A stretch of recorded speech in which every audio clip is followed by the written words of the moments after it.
J'aime bien la Semeur, elle traduit « Car tous ont péché et sont privés de la glorieuse présence de Dieu ». C'est une très belle traduction. Mais Jésus est venu pour combattre et pour vaincre, afin que l'on puisse vivre dans la glorieuse présence de Dieu ici, aujourd'hui, dans notre cœur. J'aimerais vous montrer 3 groupes d'adversaires que Jésus a vaincus.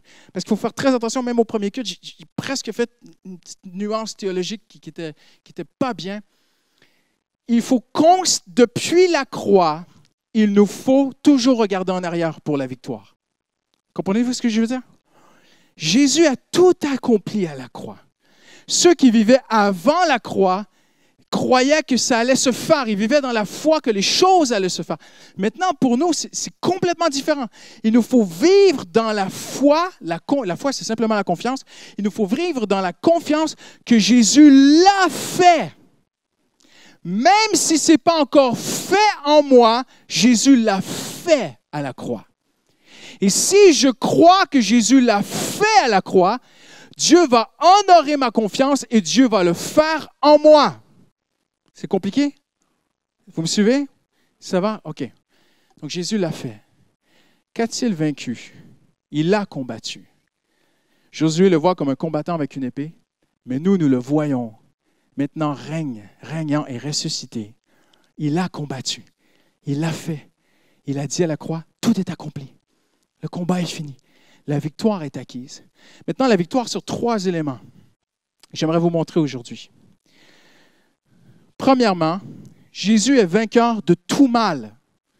Là, vous allez dire, oh là là, pasteur, tu as juste à sortir de l'église en 5 minutes, tu vas voir qu'il n'a pas vaincu tout le mal du monde. Hein? Il a vaincu tout le mal du monde à la croix, même le mal que tu vois sur la rue. Mais il va l'accomplir dans ma vie par la foi. OK? Maintenant, sa victoire. Jésus est vainqueur du mal. Tous ont péché et sont privés de la glorieuse présence de Dieu. Romains 3, 23. On l'a vu tout à l'heure. Maintenant, deuxièmement, Jésus a vaincu le mal que nous avons commis. Pourquoi je dis ça? Parce que la première chose qui nous vient en tête, quand on veut s'approcher de Dieu, qu'on veut vivre en communion avec Dieu, en amitié avec Dieu, et qu'on dit, Seigneur, tu as dit que tu te battrais pour que je sois en communion avec toi, en amitié avec toi. Parce que je fais une petite parenthèse, mais écoutez-moi bien. Quand Dieu créa Adam, il l'a créé parfait, pur, pour une pure communion constante avec lui. Non? J'ai raison ou j'ai raison? C'est vrai, hein? Adam était constamment en communion avec Dieu. Le péché a séparé Adam de la présence de Dieu. Et Adam a commencé à vivre avec des remords et des regrets. Jésus est mort à la croix pour qu'on revienne à cette communion constante d'amitié avec Dieu. Mais le problème, c'est qu'on a des souvenirs, des choses qu'on a fait, le mal qu'on a fait. Peut-être qu'on a fait mal à des gens autour de nous, on vit avec du regret, on vit avec des remords, on a fait des choses mal, on a commis des péchés, on a fait des choses, on a dit, on est allé à des endroits, on a fait des choses et on sait que ces choses sont mal pour Dieu. Alors, on tend à avoir une communion avec Dieu, mais on rebaisse les bras parce qu'on a tellement de remords. Jésus a porté, écoutez-moi bien, la Bible dit que Jésus a porté nos péchés, le mal qu'on a fait, Jésus l'a porté à la croix, il l'a mis sur lui, il est mort avec lui et Jésus l'a détruit, ce mal. En d'autres mots, le mal que j'ai fait, Jésus l'a détruit à la croix. Mais je vais aller plus loin. Jésus a vaincu tous les péchés. Il a vaincu les péchés que j'ai faits, mais il a aussi vaincu les péchés qu'on m'a faits.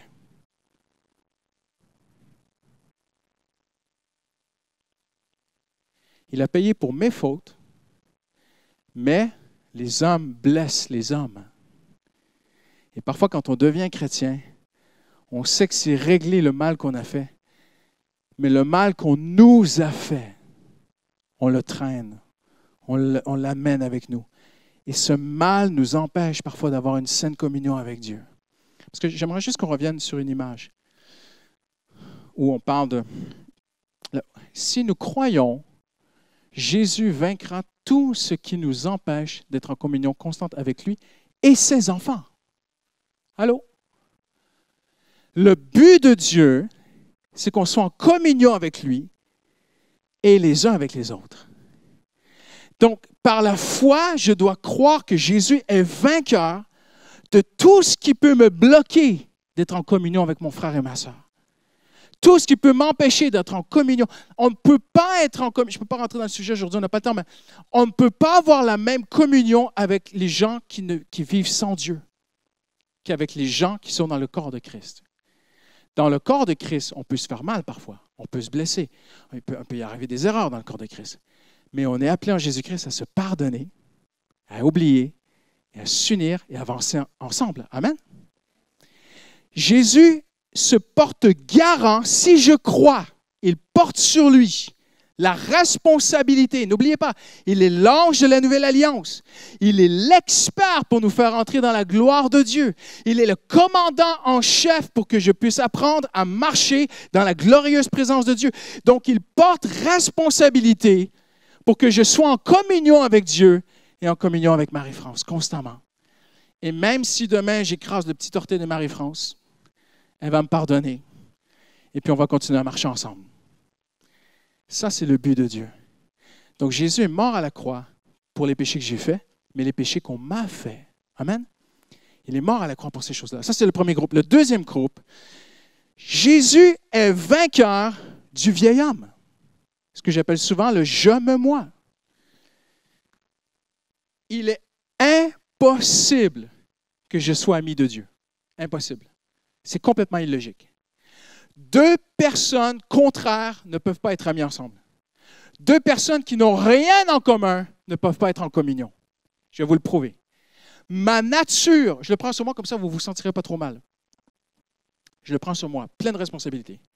Ma nature déchue d'homme qui vit sans Dieu. La Bible sommaire parle de l'homme comme étant un homme qui vit sans Dieu, livré à lui-même, sans Jésus. Christian Robichaud, livré à lui-même, est égocentrique. Je me moi, tout le temps. Même si j'aide quelqu'un, c'est qu'est-ce que ça peut me rapporter? Ça, c'est ma nature. La nature de Dieu est tout à fait l'inverse. Car Dieu a tant aimé qu'il a donné. Donc, deux personnes contraires qui s'opposent dans leur système de valeurs ne peuvent pas être des amis, ce n'est pas possible. Ils vont toujours se prendre la tête. Donc, qu'est-ce que Jésus a fait? Non seulement il a vaincu à la croix mes péchés, mais il m'a vaincu à la croix. Ah! Maintenant, pour rentrer là-dedans, il faut vouloir être vaincu. Attention. Paul dira, je suis mort avec lui. J'ai raison ou pas? Paul dit, j'ai été crucifié. Donc, pour Paul, c'est fait. Jésus m'a vaincu, moi, Robichaud, moi, égocentrique, qui pense qu'à soi. Jésus m'a vaincu à la croix. Oui, mais pasteur, tu n'as pas changé. Vivez 5 minutes avec moi, vous allez voir que je ne suis pas encore vraiment parfait comme Jésus. Hein?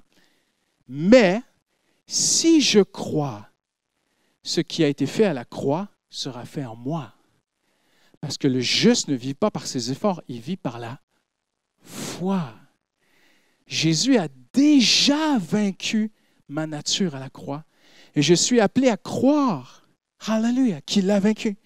Maintenant, il a vaincu qui je suis, mais il a vaincu tout ce que l'être humain peut produire dans le monde comme mal. Parce qu'il y a beaucoup de choses aujourd'hui autour de nous qui sont le résultat de la nature humaine. Ce n'est pas toujours le diable, c'est juste l'homme. Nul ne cherche Dieu. Incroyable la nature de l'homme. Nul ne cherche Dieu. Mon frère, je ne connais pas votre nom, mais si vous êtes ici aujourd'hui, ce n'est pas parce que vous aviez envie. Parce que la Bible dit, nul ne cherche Dieu. Si vous êtes ici aujourd'hui, s'il y a une Bible dans vos mains, c'est parce que Dieu a mis en vous le désir de s'approcher de Dieu. Nul ne cherche Dieu. L'homme est un être égocentrique qui cherche l'autosatisfaction, la distraction et la complaisance. L'homme, il cherche à être complaisance. Tu vois? Dieu n'est pas comme ça. Mais Dieu a vaincu ça. Et Dieu le vaincra dans nos vies si on s'approche de lui, si on vient à lui et si on croit que ça a été fait à la croix. Non seulement Jésus a vaincu ces choses, Jésus a vaincu toute forme de souffrance, la maladie, les douleurs, les soucis de la vie. Alléluia. Je vais aller plus loin. Paul dit, nous renversons les raisonnements qui s'élèvent contre la connaissance de Christ. Wow! Il n'a pas dit, nous renversons les raisonnements qui s'élèvent contre l'Église, même si l'Église est très importante. mais quelque chose de plus précis que simplement dire l'Église ou la foi. Paul dit, nous renversons les raisonnements, donc tout est ici. On a toutes sortes de raisonnements, et certains de ces raisonnements s'élèvent contre l'importance de connaître Christ. Très intéressant. Paul luttait, et dans l'Église, et hors de l'Église, contre tout ce qui pouvait venir contre l'importance de connaître Christ. Wow! Je vais vous en citer quelques-uns. Ça fait 12 ans que je suis en France. J'ai voyagé un peu. J'ai fait peut-être 400 églises en 7 ans. J'ai remarqué dans beaucoup d'églises que des chrétiens souffrent d'un mal que l'on appelle l'activisme dans l'Église. Ils font toutes sortes de choses pour Dieu, pour l'Église, mais leur communion avec Dieu est tellement faible. Et combien m'ont dit, « Pasteur, je roule sur la réserve. » Vous connaissez l'expression, hein? En anglais, on dit « running on empty ». Le cadran est presque vide. Je suis desséché. Je ne suis pas bien. Je ne me ressource pas en Dieu. Mais je suis responsable de ci, je suis responsable de ça. C'est moi qui ouvre la porte, c'est moi qui ferme la porte, c'est moi qui fais ci. Et les gens font toutes sortes de choses dans l'Église. Ils sont dans l'activisme. Mais écoutez-moi bien. Paul se levait contre tout ce qui venait contre la connaissance de Christ. Ça veut dire que si tu es en train de conquérir Jéricho, mais tu n'as pas été au pied du commandant en chef de l'armée de Dieu, tu vas te dessécher. Tu vas t'épuiser. Il faut se renouveler en l'Éternel. Il faut retourner au Seigneur. Et l'activisme aujourd'hui fait beaucoup de mal dans l'Église. C'est une des choses que Jésus veut vaincre dans nos vies, mais qu'il a vaincu à la croix. Je parle de l'activisme. Je parle de certains qui sont aveugles devant l'importance de la communion avec Dieu. Certains chrétiens sont des vrais enfants de Dieu adoptés vraiment, mais ne réalisent pas à quel point il est vital d'avoir une amitié avec Dieu. Certains n'ont toujours pas encore réalisé que tout ce que Dieu fait, toutes les choses, tous les sujets sur lesquels Dieu veut se battre pour nous, c'est pour qu'on puisse vivre en communion avec lui. Il veut nous ramener dans cette communion spirituelle avec lui. Regardez l'Ancien Testament, comment ça se passe dans l'Ancien Testament, dans le temps des juges, par exemple. Dieu bénit le peuple. Dieu veut nous bénir en passant. Amen. Ah, tu dis que les gens, ah ouais, Dieu veut me bénir et tout. Mais souvent, le problème, ce n'est pas la bénédiction, le problème, c'est notre mauvais cœur. Et souvent, Dieu bénissait Israël. Israël commençait à adorer les bénédictions que Dieu lui donnait au lieu d'adorer Dieu. Alors, ils attristaient Dieu et Dieu reculait, enlevait sa protection. Et là, les méchants arrivaient. Et des petits brigands de rien. Parce que si tu regardais le contexte, les Amalécites, les Ammonites, tous les Hittites qu'il y avait, souvent c'était des petits brigands qui auraient dû être plus faibles que la nation d'Israël, mais qui pouvaient rentrer et ravager. Et des hommes comme Gédéon deviennent apeurés. Et Dieu crie à Dieu, le peuple crie à Dieu, et Dieu envoie le secours. Et Dieu vient se battre pour eux, pour qu'ils reviennent en communion avec lui. Et ils reviennent en communion avec Dieu pour un moment. Et quand on est en communion avec Dieu, on est béni. Et Dieu bénit tous les aspects de notre vie. Et tout à coup, Dieu commence à nous bénir et nous bénir à droite et à gauche. Et on commence à embrasser les bénédictions de Dieu plus que Dieu. Et on est reparti. Mais regardez, à chaque fois que Dieu s'est battu pour Israël, c'est pour les ramener à lui. Comme un homme est prêt à se battre pour sa femme. Et souvent, Dieu adresse Israël comme sa femme. Un homme qui est prêt à retrousser les manches et se battre pour sauver sa femme, mais pour qu'elle l'aime en retour.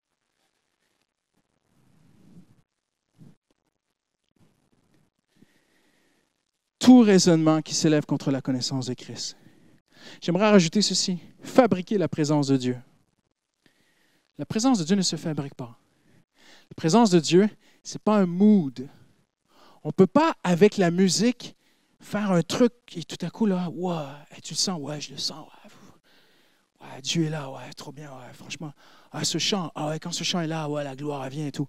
Le chant d'avant, la gloire, elle ne vient pas, le chant d'après, pas non plus, mais ce chant, vraiment, sur ce chant, moi, je le sens que Dieu est là. La présence de Dieu n'a rien à voir. J'ai rien contre les spots et tout. Quand on fait de l'évangélisation, tout ça, les jeunes ont fait des choses extraordinaires et c'est très belle et béni de Dieu. Mais la lumière, tous les moyens techniques qu'on peut se donner n'amènent pas la présence de Dieu. On ne peut pas la fabriquer, la présence de Dieu. Il y a quelque chose dans la présence de Dieu qu'aucun homme ne peut faire. Il y a un sens de majesté. Il y a un sens de respect, il y a un sens de joie, oui, de liberté, oui. Même parfois Israël dansait, mais il y a aussi un sens de révérence et de joie dans la présence de Dieu. La Bible dit, quand le feu tomba du ciel, dans Exode, la Bible dit, le peuple d'Israël poussa un cri de joie et se prosternèrent. Il y a les deux. Il y a une liberté, là où il y a l'Esprit du Seigneur et la liberté, mais il y a aussi une révérence. Et Dieu veut combattre tout ce qui s'élève contre la connaissance de Christ. La vraie connaissance de sa présence. Pas quelque chose qu'on peut fabriquer. Mais je vais plus loin. Les fausses doctrines qui essaient de rentrer dans les églises. La philosophie, les philosophes d'aujourd'hui. L'agnostisme, je crois à rien. L'intellectualisme. Ma fille me faisait lire hier l'introduction de l'encyclopédie française dans laquelle on appelle la société à douter, à douter, à douter, à douter. Sur plusieurs sujets, je suis d'accord qu'il faut peut-être douter et disséquer et vraiment analyser. Mais sur la présence de Dieu, sur qui est Dieu, on est appelé à croire. Amen. On est appelé à chercher Dieu, oui, de tout notre cœur, mais on est appelé aussi à croire comme des enfants. Jésus n'a-t-il pas dit ça? Amen. Quelqu'un dit Amen aujourd'hui. Amen. L'athéisme, tout. Jésus est vainqueur de tout ce que les hommes peuvent produire. Mais il y a un troisième groupe aujourd'hui. Jésus est vainqueur de Satan. Et certaines personnes ont bien compris ça, mais ce n'est pas tout le monde. Si vous croyez que Dieu existe, vous devez croire aussi qu'il y a un adversaire. On n'en parle pas beaucoup de l'adversaire à l'Église, et tant mieux parce que c'est la maison de Dieu. Hein? Mais il y a un adversaire. Mais Jésus l'a vaincu. C'est même écrit dans l'Épître aux Hébreux que Jésus a détruit celui qui avait la puissance de, j'y vais à l'oreille, mais c'est Satan, c'est le diable. Donc vous dites, non mais pasteur, le diable est encore là, comment ça se fait que la Bible a dit que Jésus l'a détruit? Jésus l'a détruit à la croix, il lui a enlevé toute son autorité, toute sa puissance. Tout a été accompli à la croix, mais ça s'accomplira dans ma vie par la foi.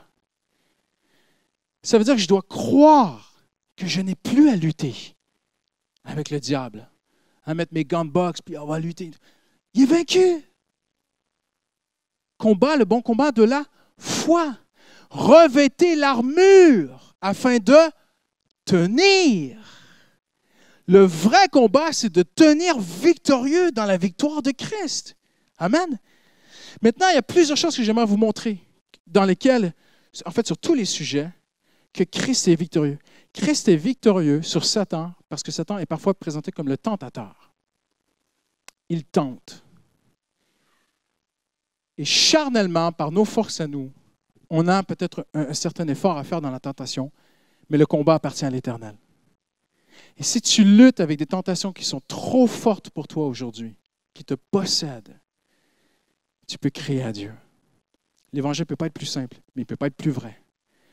Lorsque le juste crie, l'Éternel entend et le délivre de tous ses ennemis, amen, de tous ses soucis. Et peut-être qu'il y a quelqu'un ici aujourd'hui qui est pris par une tentation. Et je sais qu'à un moment donné, plus tu te mets dedans, plus tu deviens accro. Et tu es pris par cette tentation. Et le tentateur tire avec cette ficelle sur ta vie. Il y a quelque chose à propos de Jésus qui dépasse toute connaissance intellectuelle. Si tu cries à Dieu, Dieu va te libérer. Il est le libérateur. Deuxièmement, il est l'accusateur. Satan est présenté comme l'accusateur. Il accuse. Il accuse celui et celle qui veut s'approcher de Dieu. N'est-ce pas? Et tu veux t'approcher de Dieu. Tu veux vivre une communion, une amitié avec Dieu. Qu'est-ce qui se passe? Combien d'entre nous, on a seulement levé nos mains pour nous approcher de Dieu. Tout de suite, il y a des pensées qui viennent. Ah non, pas toi. Toi, tu n'es pas digne. Tu te prends pour qui?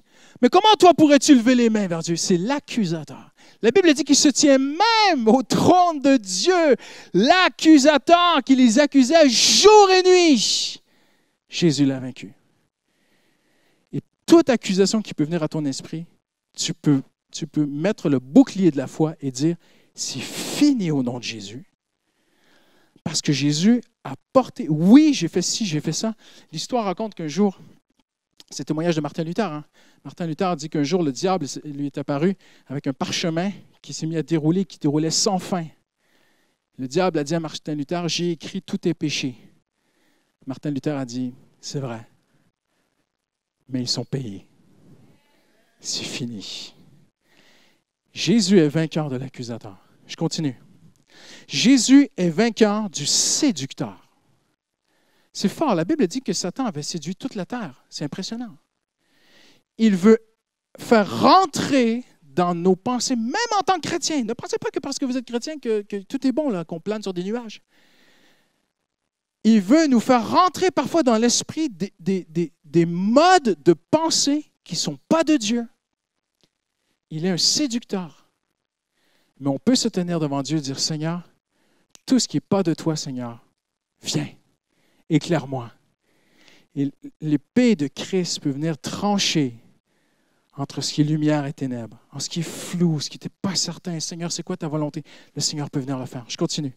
Quatrièmement, il est un menteur. Allô? Tournez-vous à la personne à côté de vous et dites-lui, Satan est un menteur.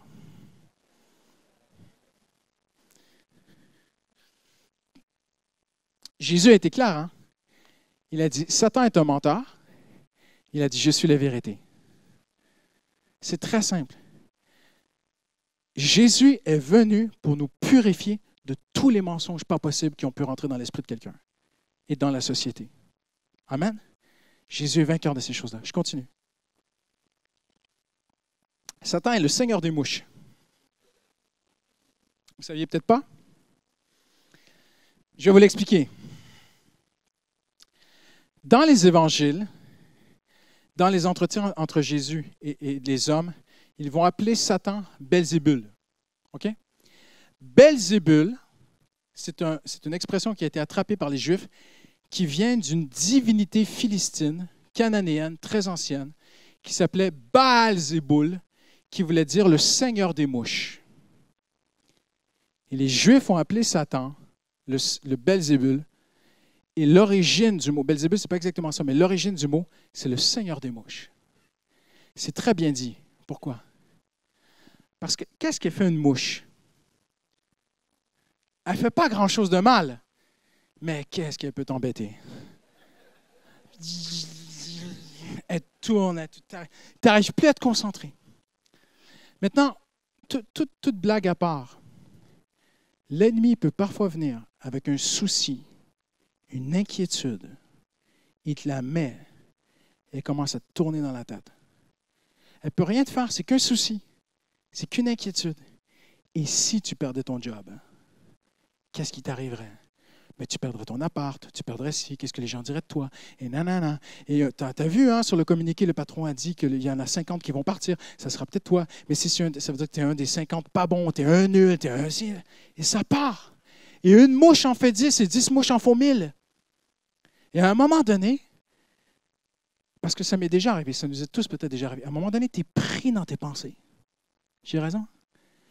Tu es pris par des soucis, ça te tourne de partout, ça te bourdonne dans la tête, tu n'es pas bien. Parfois, les pasteurs, on voit des gens qui viennent vers nous qui sont tellement pris par soit le passé, des choses qui sont arrivées, certains ont vécu même des guerres dans leur pays, ça leur tourne dans la tête. C'est comme le Seigneur des mouches, ça bourdonne de soucis à l'intérieur. Il est le Seigneur des mouches, mais j'aimerais vous annoncer, Jésus est le Seigneur des seigneurs. Et ça m'est arrivé de vivre, je vous témoigne personnellement, ça m'est arrivé en un instant de dire, Seigneur, j'y arrive pas. Parce que souvent, la mouche, tu n'arrives pas à l'attraper. Hein? Il y a des soucis, on n'arrive pas à les enlever. Tu peux te répéter 50 versets par jour. Tu peux faire 10 sessions avec Pasteur Didier. Tu peux aller à la nuit de prière. Tu peux te mettre de la louange, Alléluia, Alléluia, Alléluia. Dès que tu arrêtes, ça revient. Tu te dis, mais comment ça se fait, j'arrive pas? Parce qu'il y a un combat, parfois on a une part à jouer, mais il y a un combat qui appartient à l'Éternel.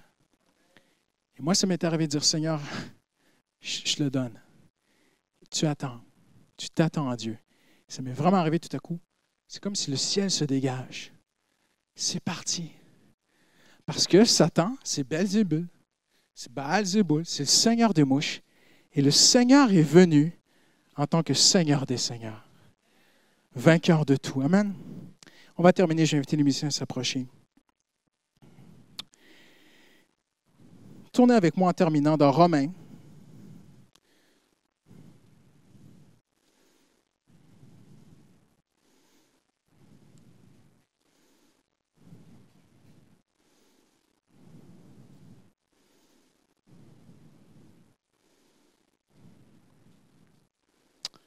chapitre 8.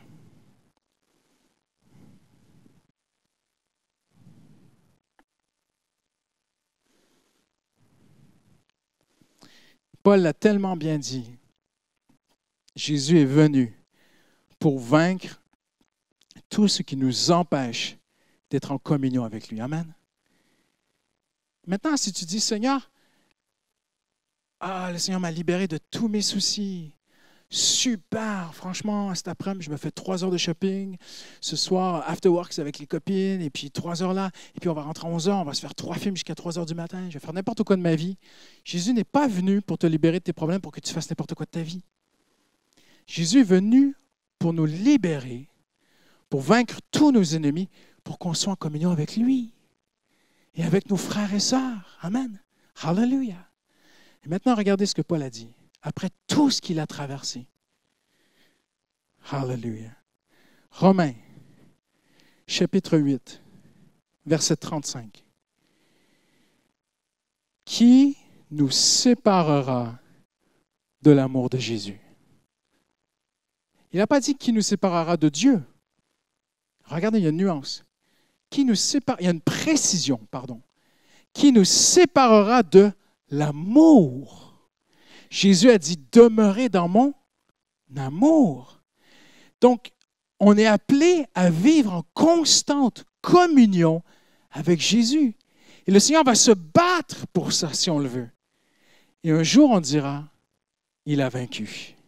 Amen. Qui nous séparera de l'amour de Jésus? Maintenant, je lis de la Sommeur, c'est peut-être un peu différent de la version Louis II classique. Oui, j'en ai. La détresse, l'angoisse, il y en aura peut-être. La persécution, la faim, la misère, le danger, même l'épée. Verset 37. Mais dans toutes ces choses, nous sommes plus que vainqueurs par celui qui nous a aimés. Parce que lui a été vainqueur de tous ses ennemis. Amen. Toutes ces choses sont les ennemis de mon amitié avec Dieu. Ni la mort, dites avec moi, ni la mort, ni la vie, ni les anges, ni les dominations, ni le présent, ni l'avenir, ni les puissances, ni les choses d'en haut, ni les choses d'en bas, ni aucune créature. Rien ne peut nous séparer de l'amour de Dieu en Jésus-Christ.